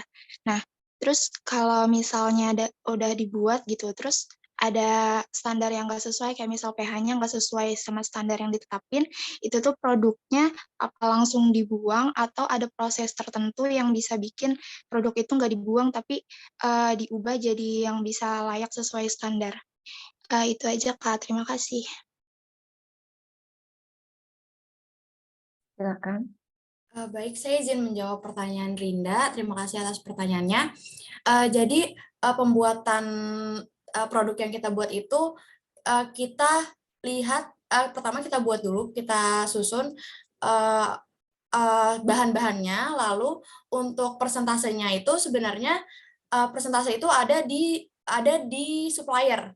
Jadi yang tahu persentase itu kepala departemen R&D. Nah, jadi setelah kita susun produk apa aja yang mau kita masukkan, termasuk bahan aktifnya apa saja, dan jenis produknya itu utamanya apa, misalnya whitening, itu kita berikan kita minta pendapat dari kepala departemennya, kira-kira persentase untuk produk ini dari rentang berapa hingga rentang berapa. Nah, selanjutnya kita diberitahu rentangnya dan kita memilih sendiri rentang yang kita inginkan. Nah, lalu untuk pH-nya apabila pH tidak sesuai dari produk yang kita buat itu, masih bisa kita ada yang namanya adjust atau kita sesuaikan. Jadi biasanya itu ditambahkan bahan-bahan yang dapat meningkatkan pH dari produk tersebut, sehingga pH-nya itu akan mencapai pH yang diinginkan. Misalnya ada bahan yang dia memiliki rentang pH-nya itu luas. Nah, bahan itu bisa ditambahkan ke dalam produk ruahan yang kita buat. Lalu untuk masih tentang persentase, kita itu membuat persentase juga kita lihat dari formula-formula yang sebelumnya pernah kita buat. Jadi untuk mengefisiensi bahan yang dibuat, lalu juga mengefisiensi waktu yang kita pakai untuk pembuatan trial, kita juga melakukan studi literatur dari formulasi-formulasi yang ada di PT ARK. Kurang lebih seperti itu, apakah ada yang ingin menambahkan? Saya ingin menambahkan sedikit tadi terkait bagaimana kalau misalkan pH-nya kurang spesifikasi atau ada sedianya itu kurang sesuai gitu sama yang dimau gitu ya. Kalau pH tadi kan bisa ditambahkan kayak untuk penambah pH-nya atau penurunan pH-nya, ini kurang asam atau kurang basa. Kalau misalkan kurang asam bisa ditambahkan bahan-bahan yang dapat meningkatkan asamnya dan basa juga. Kemudian kalau misalkan dari produk atau sediaan yang kita buat itu kurang kental atau kurang spesifik sama yang kita mau gitu ya, ditambahkan bahan-bahan yang sesuai juga. Ini contohnya dari bahan yang aku pakai gitu ya, di pembuatan day cream juga salah satunya itu aku sampai 3 kali mengulang untuk pembuatannya karena kurang sesuai bentuknya gitu. Pertama itu kecairan atau kurang kental sesuai dengan yang aku mau. Nah, setelah itu ditambahkan oleh bahan-bahan untuk si pengental. Di sini menggunakan thickener, kalau aku kan tadi menggunakan Cevic Plus untuk thickenernya, dan cetyl alkohol untuk sebagai pengentalnya juga. Jadi disesuaikan dengan apa yang kita inginkan. Dan tidak lupa juga sesuai dengan presentasi yang sudah ditentukan gitu ya, atau sudah ada di supplier si bahan bakunya tersebut. Mungkin sudah jelas? Baik, Kak, sudah menjawab. Menambahkan. Iya. Izin menambahkan kalau misalkan yang sudah disebutkan Lutfia itu kan ya kalau misalkan masih bisa di-adjust gitu ya. Nah, kalau misalkan seperti yang tadi Rifki bilang, kalau dia udah warnanya udah nggak sesuai dan sudah tidak bisa disesuaikan, itu kita reject berarti ya, atau PT Athena ini mereject suatu barang itu gitu. Jadinya udah nggak bisa gitu diapa-apain atau ditambah pewarnanya itu udah sulit gitu mencarinya gitu kan. Tapi masih bisa diakalin. Oke. Bagaimana, Rinda? Iya, Bu. Terima kasih kakak sudah menjawab pertanyaannya. Oke, ada 2 pertanyaan lagi dari Miftah dan Anissa, silakan. Miftah dulu mungkin. Baik, terima kasih Bu. Saya izin bertanya untuk kakak-kakak semua. Sebelum melakukan pembuatan skincare sendiri, apakah ada keterampilan khusus yang diajarkan untuk membuat skincare itu dan apakah ada syarat khusus yang diajukan dari PT Athena untuk melakukan praktik kerja lapangan di sana? Terima kasih.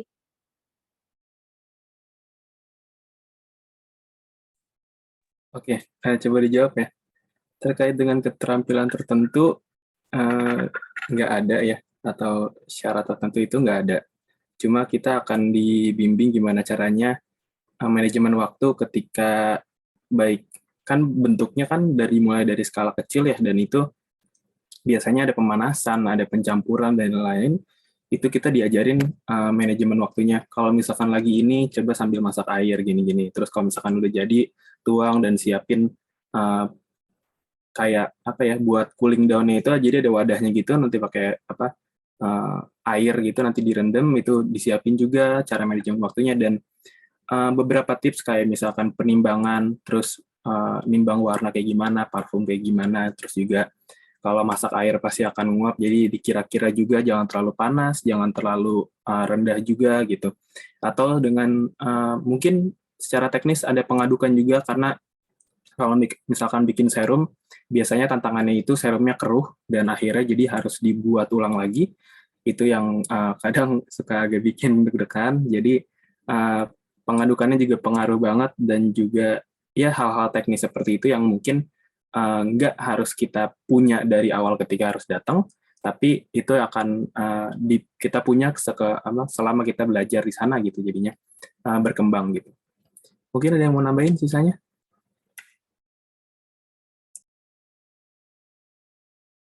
Ya, mungkin tadi sudah dijelaskan gitu ya, tidak ada keterampilan khusus. Jadi mungkin jika ingin mencoba, nggak usah takut gitu ya, karena di sana benar-benar dibimbing banget sampai benar-benar bisa dari awal gitu. Jika kita bingung juga atau tidak tahu, langsung bertanya aja. Dan itu langsung benar-benar dibimbing karena di sana kita seperti QC itu benar-benar di mentoring banget. Kan kita dibagi pembagiannya gitu setiap minggu berbeda walaupun kita di divisi yang sama gitu, tapi untuk tugasnya kita pasti individu pengerjaannya dan situ ada mentornya masing-masing atau ada untuk pembimbing pekerjaannya. Jadi nggak usah takut untuk melakukan kerjanya atau salah dan sebagainya karena benar-benar dibimbing. Seperti itu. Ya, baik. Miftah, bagaimana? Iya, baik, sudah terjawab. Terima kasih. Oke, selanjutnya Anissa, pertanyaan terakhir ya dari Anissa. Ini yang 2020 mana nih? Anissa? Ya. Anissa Iya, Ibu. angkatan Baik. berapa? 2020, Ibu. Ya, oke. Ya. Baik, terima kasih. Selamat sore Ibu, Bapak, dan kakak-kakak semuanya. Perkenalkan saya Anissa Fitrianti dari Kimia A 2020. Izin bertanya kepada kakak-kakak tentang bagaimana alur jika ingin magang di PT Athena. Dan untuk pilihan divisinya nanti akan ditentukan oleh siapa ya, Kak? Terima kasih. Mungkin Bu Dini bisa membantu. Bu Dini, apakah masih hadir?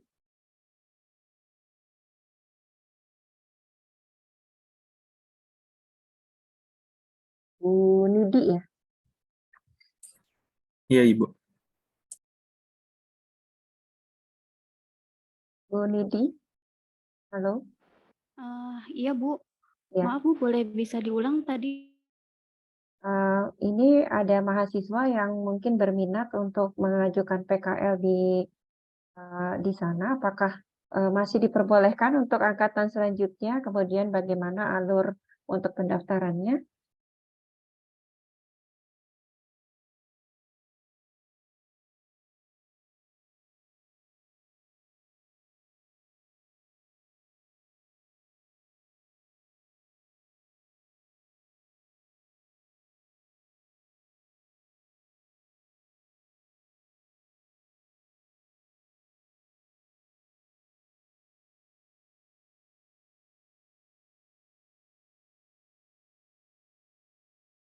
Halo Bu Didi.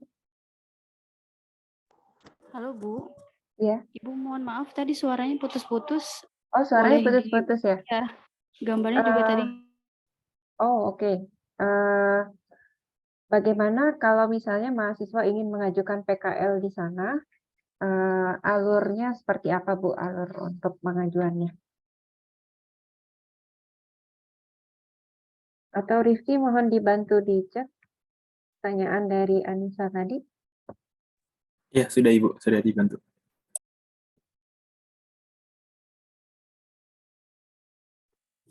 Halo Bu, apakah terdengar? Iya, terdengar Bu. Silakan. Oh, ya tadi untuk cara pendaftaran PKL di ARK ya? Iya. Ya, untuk cara pendaftaran PKL di ARK sendiri nanti dari pihak kampus boleh menghubungi ke HRD kami dengan menyertakan surat permohonan PKL. Lalu nanti dari kami sendiri akan memberikan surat balasan untuk permohonan tersebut. Gitu. Jadi nanti terima atau tidaknya PKL di kami ada di suratnya. Seperti itu sih. Baik. Cara pendaftarannya. Apakah dimungkinkan untuk mahasiswa kami itu lebih dari 2 bulan Bu untuk melakukan PKL-nya? Karena kan sekarang ada program MBKM ya. Masih memungkinkan sih Bu. Kalau misalkan di kaminya lagi tidak penuh, itu masih bisa. Soalnya di kami juga rutin sih ada yang PKL. Jadi kita sama-sama cari waktunya dulu nih, kapan yang kosongnya gitu. Tapi masih bisa memungkinkan. Baik, menyambung pertanyaan ya Bu, supaya tidak terputus, mungkin Ibu ada masukan bagi mahasiswa kami yang sudah melakukan PKL di tempat Ibu, silakan. Baik, Atau ada sarannya, silakan Bu. pertama-tama, ya baik. Pertama-tama saya ucapkan permohonan maaf dulu ya karena qadarullah pembimbing dari ARK sendiri yaitu Bapak Afwari tidak bisa hadir sore ini dikarenakan ada keperluan lain yang tidak bisa ditinggalkan gitu. Nah, untuk teknis PKL kami sendiri pada saat awal mahasiswa datang ke ARK kami kan sudah ada arahan dulu ya. Jadi kita memperkenalkan dulu nih ARK itu seperti apa sih biar nantinya mahasiswa yang akan PKL itu nggak terlalu ngeblank lah. ARK itu apa sih, kegiatannya apa? Itu pasti kita akan bimbing terlebih dahulu ya Bu. Terus mungkin sarannya sebelum mahasiswanya PKL di pabrik atau dimanapun itu lebih baik cari tahu dulu sedikit kegiatan-kegiatan di pabrik itu seperti apa biar nantinya oh nyambung nih, oh ini tuh apa sih gitu. Seperti kan tadi sudah dijelaskan ya ada beberapa label seperti karantina, rilis atau reject. Nah itu mungkin mahasiswa bisa mencari tahu dulu nih itu tuh artinya apa sih gitu. Dan untuk mahasiswa yang sudah PKL di kami seperti Nur Hasanah, Rifki, Wafik, dan Lutfia, alhamdulillah sudah bisa mengikuti seluruh kegiatan yang ada di ARK dengan baik. Semuanya juga sudah berjalan dengan lancar, semua tugas-tugas yang kami berikan juga sudah bisa diselesaikan dengan baik dan bisa dilihat dari hasil-hasil yang sudah dipresentasikan tadi ya Bu. Sudah cukup baik, itu aja. Baik, terima kasih Bu Didi atas masukannya. Mungkin jika ada mahasiswa lagi yang ingin berminat, tentu tadi sudah mendengarkan ya masukan dari Bu Nidi apa saja yang harus dipersiapkan. Terima kasih juga kepada PT Athena yang sudah menerima mahasiswa kami untuk mengikuti kegiatan PKL di sana. Kemudian terakhir nih, saya ingin bertanya ya, mungkin untuk masing-masing presenter hari ini kira-kira sebutkan 3 hal positif dari kegiatan PKL yang telah kalian lakukan. Supaya bisa memotivasi lagi adik-adik angkatannya untuk mengikuti kegiatan PKL. Mulai dari siapa? Rifki dulu deh. Ya, Baik. 3 hal positif, ya. 3 hal positif tentu yang pertama pengetahuan ya, karena jadi tahu cara kerja industri itu gimana dan proses alurnya gimana. Terus juga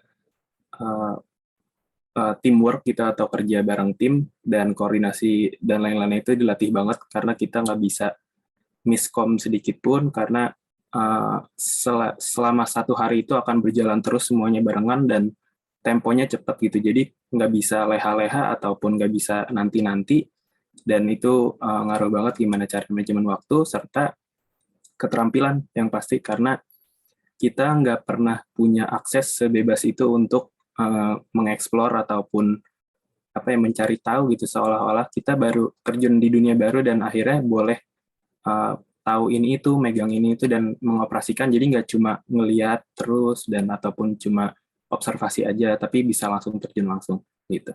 Mungkin itu Bu dari saya. Oke, terima kasih Rifki.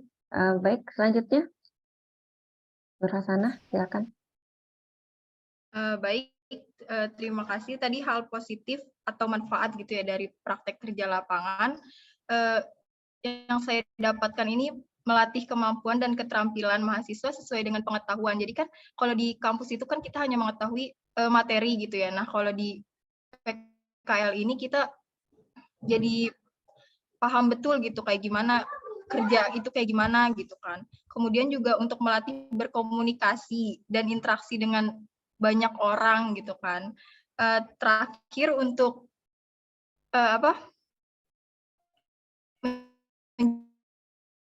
menjalin kerjasama dengan banyak orang juga di perusahaan.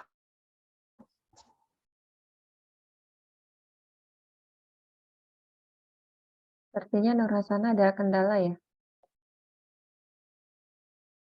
Ya. Ya, mungkin dilanjutkan ke Wafik, silakan. Baik Bu, untuk saya yang pertama itu mungkin keterampilan ya Bu, karena 2 tahun sebelum ini kan kita pandemi, jadi kita praktikum juga di rumah. Nah, saat melaksanakan PKL ini, kita benar-benar diberi pekerjaan yang kita bisa langsung turun tangan gitu Bu. Contohnya kalau di R&D kita bisa langsung mencoba trial produk, nggak cuma ngeliatin tapi kita langsung di depan mata kita langsung kita buat produk sendiri gitu. Lalu yang kedua itu interaksi sosial juga dan belajar kerja sama tim. Lalu yang terakhir itu menambah pengetahuan baru di bidang yang selain maksudnya masih dalam kimia namun dalam bentuk lainnya. Karena saya sendiri memang tertarik di bidang kosmetika ini, jadi saya merasa enjoy PKL di bidang yang saya sukai. Lanjut ke Lutfia, silakan. Ini menambah beberapa gitu ya. Kalau menurut saya yang dapat saya ambil juga di sini merupakan ketelitian di mana kita bekerja bukan buat diri sendiri gitu ya, tapi buat orang lain, hasilnya pun buat orang lain. Jadi benar-benar harus disesuaikan dan keterampilan yang didapat juga sangat banyak gitu ya, dan pengalaman yang didapat mulai dari pengerjaan yang mungkin kecil ataupun sampai besar. Dan di sini juga untuk yang misal ketertarikan pekerjaan dari QC atau R&D atau produksi di sini benar-benar diperlihatkan gitu ya untuk kita, sehingga kita tuh punya gambaran sendiri, punya gambaran lebih luas gitu mengenai pekerjaan yang kita mumpuni. Misalkan di QC itu apa saja sih yang dilakuin, itu untuk mutu kualitasnya itu apa saja yang dicek atau bagaimana, itu di sini kita dapatkan. Itu sih yang saya tambahkan. Jadi ada peningkatan kompetensi soft skill ya, yang secara tidak langsung yang kalian peroleh pada saat kegiatan PKL, yang mungkin itu tidak bisa diperoleh hanya mengikuti kegiatan akademik di kampus ya. Mungkin selanjutnya Pak Hanhan ada komentar atau memberi masukan, silakan Pak Hanhan.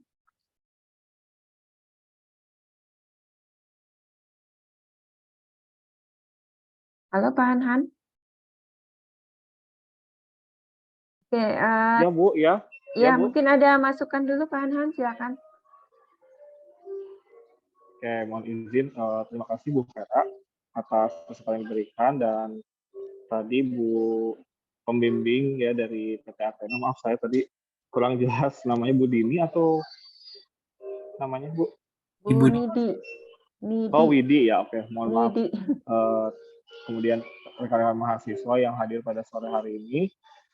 Ya, untuk tim yang magang ini ada Rifki, Wafik, Lutfia, dan Nur Hasanah. Waktu itu saya sempat hadir ke PT Athena ya, tempat magang. Jadi memang kegiatannya itu kalau dari segi kimianya adalah terkait bahan dan penggunaan bahan tersebut ya, gitu. Karena jujur di sini lebih banyak interaksi fisik ya dibanding kimia. Jadi memang ilmu kimia itu dipakai juga di kosmetik ini gitu ya. Apalagi tadi tentang pH itu sangat penting. Jadi memang pada saat magang ini walaupun mungkin kimianya itu bukan kimia yang tentang reaksi, tapi pengetahuan tentang bahan, kemudian tentang kegunaannya, bahayanya, apa ya, MSDS-nya lah gitu ya, itu penting untuk diketahui dan selalu kita perhatikan gitu. Jadi untuk magang ini memang lebih banyak skill ya yang dipelajari dibandingkan kita melakukan perkuliahan di kelas maupun praktikum di laboratorium gitu. Dan mungkin di tempat lain juga nanti ya, karena ini pertemuan pertama, mungkin di pertemuan berikutnya akan belajar hal berbeda lagi gitu, karena tadi ya lingkungan kerja, budaya kerja di tempat masing-masing, kemudian kebutuhan secara ilmu kimia juga akan berbeda begitu. Dan mudah-mudahan ini jadi motivasi untuk teman-teman lain yang akan menjalani magang, supaya memang betul-betul mendalami gitu apa yang sedang ditekuni di tempat magangnya.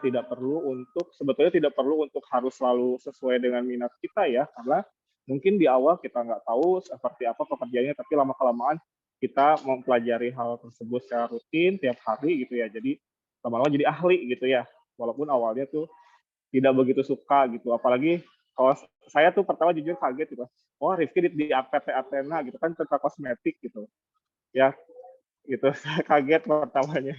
Karena kalau Nur Hasanah, Wafik, Lutfia kan mungkin karena tiap hari sering ya gitu. Tapi ternyata bukan masalah penggunaan kosmetik, tapi kan kita membuat kosmetik tadi ya gitu. Jadi walaupun misalnya kita tidak ini, tapi itu akan memberikan manfaat ya untuk kita semua. Mungkin Rifki sekarang lebih sering pakai kosmetik juga gitu. Kalau laki-laki justru harus lebih sering. Ya tuh, itu oleh-oleh dari tempat magangnya ya Rifki ya. Terima kasih Bu Vera, sekian dari saya. Baik, terima kasih ya. Mungkin ada saran ya dari keempat presenter ini untuk adik kelasnya yang akan mengikuti PKL, kira-kira apa? Secara singkat saja, silakan. Dan mengapa adik-adik angkatannya harus ikut PKL menurut kalian? Oke, saya izin jawab ya Bu. Kenapa harus ikut PKL? Karena ini benar-benar ngebuka maksudnya ngasih tahu kalian bahwa realita yang di luar tuh kayak gini, dan benar-benar ngasih tahu kalian bahwa apa yang kalian pelajarin kadang masih ada yang kurang dan belum kalian tahu. Jadi di situ benar-benar ngebuka wawasan pengetahuan kalian lagi lebih luas, dan juga lebih bisa sadar akan tanggung jawab gitu, ketika nantinya emang ditugaskan tentang sesuatu, kalian udah punya kesadaran diri bahwa oh ini nggak main-main nih gitu. Jadi apapun itu kalian akan jadi kebiasaan, dan itu kan 2 bulan ya, jadi kayak habit untuk megang tanggung jawab orang supaya nggak ngecewain gitu. Dan untuk pesannya, paling kalaupun emang nggak tahu, seenggaknya punya adab, dan adabnya itu penting karena itu yang bikin kalian survive. Gimana kalian bisa, maksudnya orang akan ngebantu kalian, orang akan nolong kalian maksudnya, dan orang juga akan ramah kepada kalian ketika kalian pun nggak tahu. Justru kalau kalian terlalu takut, itu yang akan bikin kesalahan, entah mungkin alat pecah atau gelas pecah dan lain sebagainya, atau salah nimbang dan sebagainya. Itu yang bikin kalian jadi kehambat gitu untuk proses belajarnya. Jadi Di tengah-tengah antara takut dan juga berani untuk ngelangkah itu yang penting, dan adab yang penting juga. Itu mungkin, Bu. Baik, ada tambahan dari yang lain? Jadi pada intinya kalian tidak kapok ya ikut PKL, bahkan mungkin banyak sekali hikmah yang bisa kalian peroleh pada saat mengikuti PKL. Terima kasih kepada 4 presenter kita hari ini. Kita kasih applause dulu untuk teman-temannya yang sudah presentasi hari ini. Kepada Ibu Nidi dari PT Athena, saya atas nama Prodi Kimia mengucapkan terima kasih sebesar-besarnya yang sudah memfasilitasi mahasiswa kami untuk melakukan PKL. Baik, untuk pertemuan berikutnya nanti akan ada 4 presenter ya yang sudah siap. Nanti Rifki mohon komunikasikan kepada keempat presenter yang akan datang menyiapkan apa saja. Terima kasih atas kehadirannya hari ini. Mudah-mudahan apa yang kita peroleh hari ini memberikan hikmah dan masukan yang baik tentunya bagi kita semua. Semoga semuanya senantiasa sehat walafiat dan kita ketemu lagi di acara minggu depan. Assalamualaikum warahmatullahi wabarakatuh. Waalaikumsalam warahmatullahi wabarakatuh.